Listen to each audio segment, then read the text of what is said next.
Today we are going to discuss about monetization, market regulation and Indian Ocean trade during Delhi Sultanate, which will cover 13th, 14th and 15th century.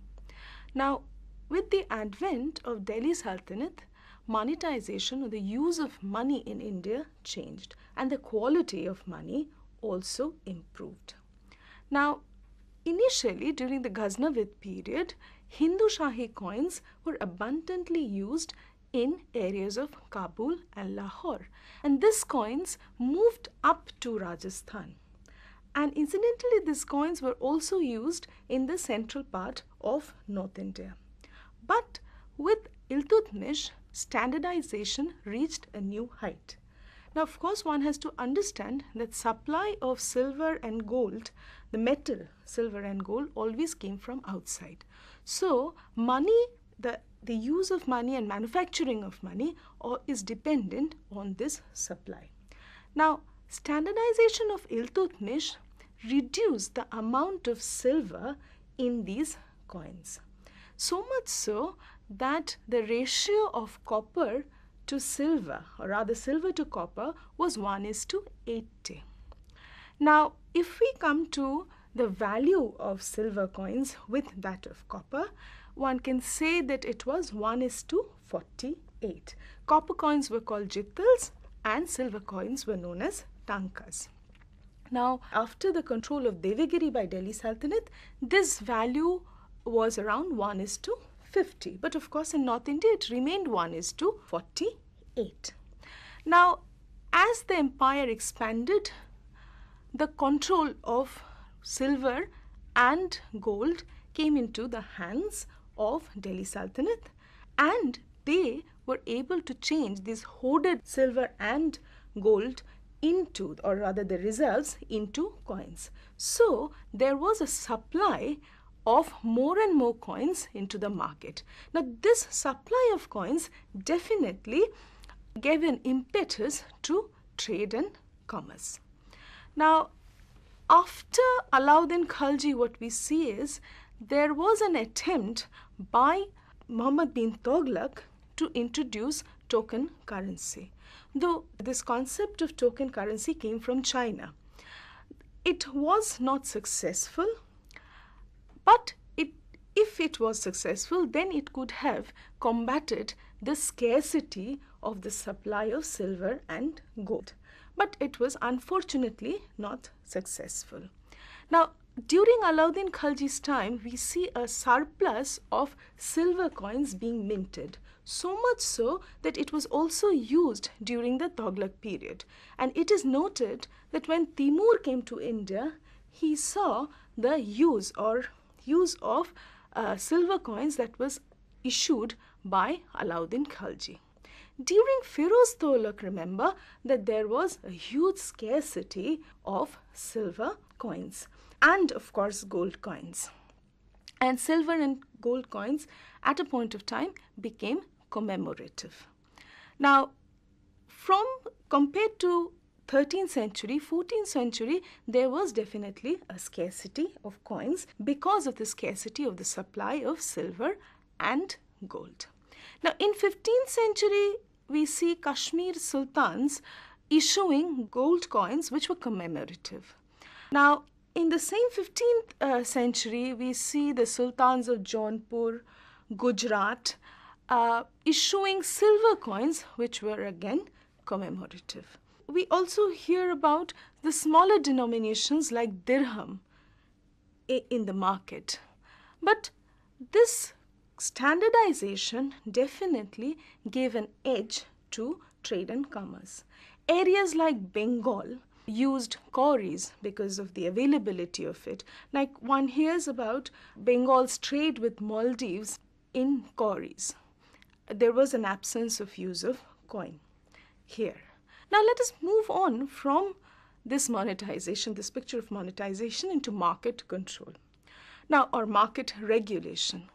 Now, the subsistence cost was low during this period. And there was an attempt by Alauddin Khalji to control the manufacturing products. Now, this somehow made the wages low. The contemporary socialist like Ziauddin Barani gave us an idea that Alauddin Khalji strictly regulated the market regulation, the market. Now, one has to understand that it is very difficult to control the whole of the empire or even the peripheral area of the empire. One can say definitely that this market regulation was prevalent in areas from, say, Lahore to Chian in south and Katihar in the east. But apart from this, in the peripheral areas, definitely market regulation was not controlled. And of course, this market regulation was initially done because of the armed forces. It's facilitated the lives of the armed forces in the canton areas. Now let us from here move on to Indian Ocean trade.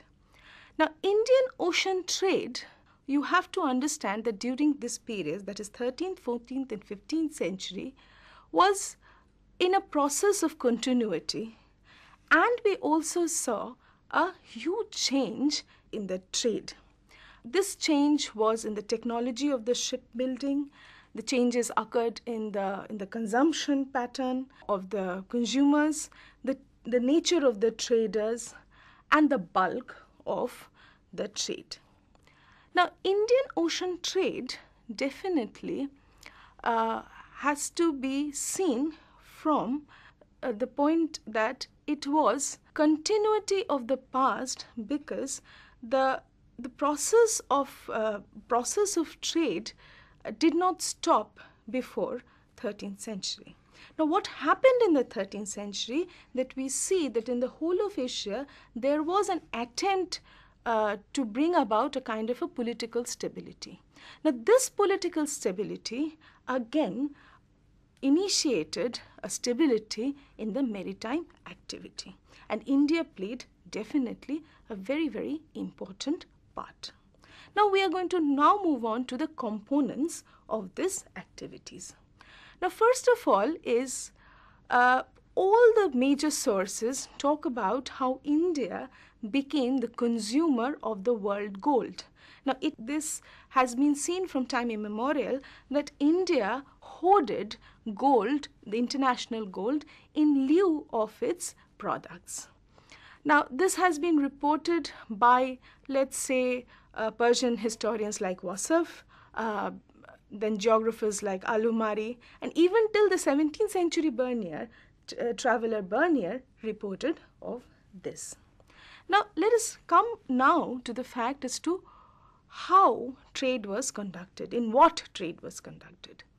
Interestingly, the trade of the Indian Ocean depended largely on the monsoon winds. Now monsoon winds, if you take India's strategical position, changed in its east and in the west coasts, that is Arabian Sea and Bay of Bengal. Now because of this, we see there that from 1175 onwards, transshipment became a key feature of this trade, and this transshipment took place in India. Now a particular kind of a vessel called dhow brought goods in India from the west. Now these goods were then moved to another vessel called the Chinese junk, and then this junk took the goods towards China. What was the difference between this junk and the dhow vessels? If you see historically, junk was definitely a technology that came into being. The time particularly is not known, but it is Chinese made. And junk compared to dhow is larger. But dhow was more equipped to move in the wind conditions that is west of India, that is in the Arabian Sea and way up to Persian Gulf. But Chinese junk was more equipped to move in the monsoon condition or the monsoon winds in the eastern part of India. So therefore you can understand how important India's strategical position was. So therefore the goods which were brought from Persian Gulf and the Mediterranean in dhow changed it changed the vessels, and then it moved upward to China. So this roughly continued till the advent of the Europeans. And one also has to understand that China played a very, very important role. The Chinese market and the trade that centered around China was much larger compared to Europe, particularly of the period that we are talking.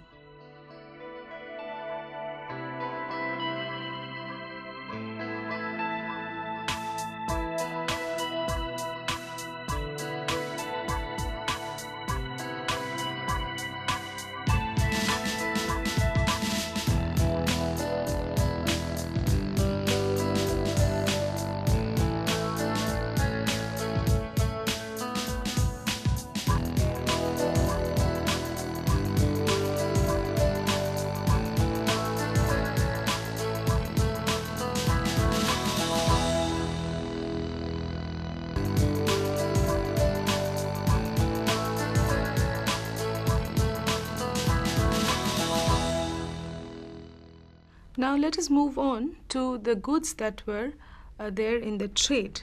Now first of all, let us see as to what was in demand in the Chinese market, or China per se. Now China had a huge demand for spices. One has to understand that the spices that were produced in China, that is cinnamon or ginger, those were exported by China. China, on the contrary, had a huge demand for pepper, and this pepper went from the Malabar coast of India to China. Though there was pepper produced in Indonesia and in certain parts of Ceylon, but definitely Malabar pepper was in high demand in the Chinese market. In the writings of Marco Polo, what we see is Marco Polo admits that the demand of pepper in Chinese market was much higher than the demands of pepper in Europe. So you can understand the amount of consumption that this Chinese market had. Apart from that, cotton cloth was in high demand in China. Now, it is so noted that the Chinese silk was less expensive compared to the cotton that went from Bengal. Traditionally, the areas of Coromandel, Bengal and Gujarat were the exporters of cotton cloth to China. There are sources which says that Chinese silk was comparatively less expensive than Indian cotton that was available in the Chinese market. Now, in the Chinese market, Deccani diamond was also in high demand because it was very hard stone and it could scratch the pearls and even the less expensive stones that were available, or rather that were imported into China. Now, China, on the other hand, exported huge amount of porcelain and silk. Now, silk that they exported was rewoven in many parts of the world, especially in India. Chinese brocade was very expensive and had a high demand not only in India but also in Europe. Now, India had a huge demand for luxury goods and spices that was not produced in India. Now, in the luxury goods, interestingly, apart from perfumes or very expensive clothes, you have flora and fauna, which included like zebra, giraffe from Africa, certain birds, and also African baobab as a plant. Now, from here, if we can see as to what were the goods that was in demand in Cairo. Now, India and Cairo had a very long traditional relationship. In Cairo, interestingly, Indian cloth did not have much of a market. Instead, iron and steel, which was considered to have a high quality, was in demand. And staple food was in demand in parts of South Arabia, Persian Gulf, and in certain parts of North Africa and East Africa. Now, teak, especially from the Malabar teak or the teaks of the of the rainforest of India was in high demand in the teakless, or rather the treeless areas of Arabia and Persian Gulf. So therefore one can say that long route trade was there, and there were shorter route trades of, let's say, between India and Maldives or China and Indonesia. These were the smaller route trades along with the long routes which took, say, let's say, which started from China and it ended up in Arabia. If we move on from here to see as to what were the upcoming areas in the Indian Ocean trade, one was Indonesia. Now, Indonesia during this period was going through a political change. The Srivijaya culture, or the Srivijaya influence of Indonesia, was subsiding and Islamization was becoming important. Now, remember that the Muslim merchants in the Indian Ocean trade who flocked to many areas of China, India, Southeast Asia, including Indonesia, had a tremendous role to play in this Islamization. Now again, if you look into the involvement of the Indian merchants, you know that during the ancient period in Southeast Asia, Hindu and Buddhist influence was very strong in Southeast Asian empires. Now this cultural milieu gave an edge or gave an impetus to the Indian traders' involvement in these areas. So therefore, what we see is traders were area specific, but they had huge amount of mobility. So then you can always notice that areas of Canton or Zhejiang in China had traders from Arabia or Persia or let's say India, or Chinese traders moving up to Persian Gulf, Arabian Sea. So this was a noted feature in the Indian Ocean trade. But one thing about these traders that were there in the Chinese market, one can say that Chinese trade was always in the hands of the foreigners or the foreign traders, because somehow these traders were not Chinese in culture. Now in Zhejiang, suppose the traders were subjects of the state, but somehow they were not part of the Confucian bureaucracy.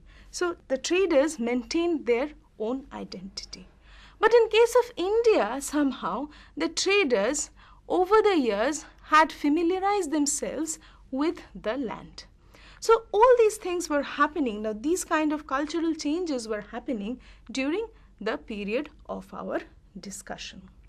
Now let us now move on to how these trade operated, because you have to remember that Indian Ocean was always popular for piracy. Now ships were always armed. In this case, you have a huge role was played by the African slaves. Now, African slaves were a commodity that came from Africa, and they served the Chinese and the Indian courts and courts in and around Asia. But apart from that, they were the armed men who guarded the ships. Now, this has been noted by travelers, geographers, and historians. Now, they were very popular, so much so that Amir Khusro, a poet of the 13th century, as you know, he could distinguish between an Habshi and a Zinzi slave. So therefore, one can understand that these slaves had different market prices and they were in high demand during this period.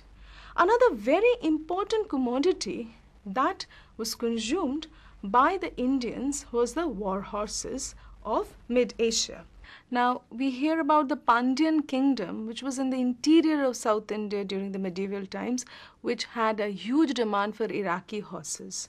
Now, horses were bred all over South Arabia and in the Persian Gulf, and it was a prized item which moved to India. Now, a huge revenue was involved in this, and until the advent of the Europeans, of course, war horses was the very important commodity between Arabia, or let's say Persian Gulf in Arabia, and India in this Indian Ocean market.